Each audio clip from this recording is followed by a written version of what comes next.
Well, we're here in Vienna at the World Water Congress. We're talking about a sanitation challenge. We're talking about a global crisis. Can you tell us what we mean by that? I would argue that it is a crisis. It's a crisis which I think is the biggest public health scandal of the last 50 years, the fact that we have such inadequate coverage of sanitation in developing countries.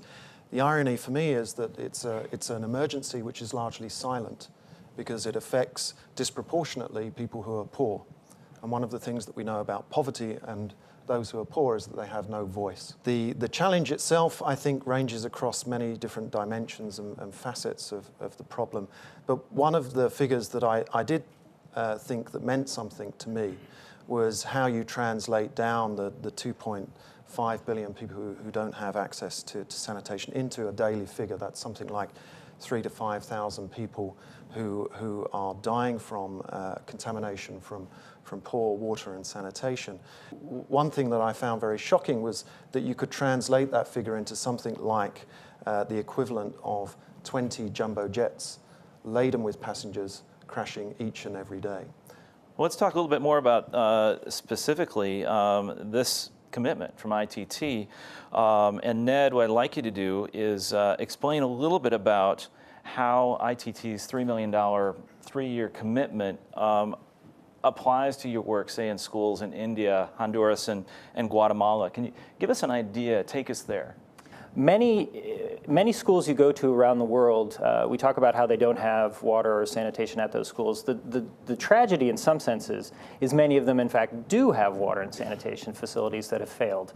There's always a toilet behind the school that broke 5 years ago and nobody wants to go into. It's filthy. There's always a hand pump where the handle is missing. And so the opportunity we have with ITT is to try different ways to implement water and sanitation at schools so that schools are not in this perpetual cycle of asking for new infrastructure, using the infrastructure breaks down, and then all the benefits that the infrastructure provided are lost, and then the school is forced to come and find another NGO, another institution to come and help them out. We don't want to do this anymore. We've been doing it for 30 years. And Steve, I wanted to ask you, what's the sanitation crisis mean for business?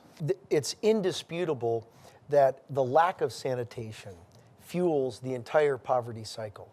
People are sick, they're dying, they miss work, they are not productive, and it is a fundamental and intrinsic barrier to economic development.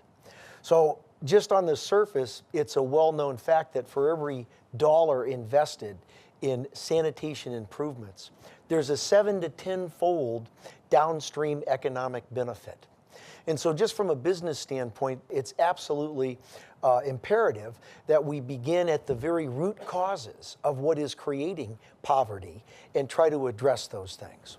When you think about the developing economies, that's one reason why ITT Watermark is so central to us. Because as Darren pointed out, the lack of sanitation is basically affecting the poor people in the world. And while we have wonderful technology for large systems, we think it's equally responsible as a corporation to be focusing on those areas to provide the most basic and simple technical solutions to the sanitation problems. And we're doing that with ITT Watermark. In developing countries, children miss valuable hours of school because they are gathering water for their families and communities. Dire water conditions within their schools compound this issue. While this problem affects all children, girls in particular suffer the most.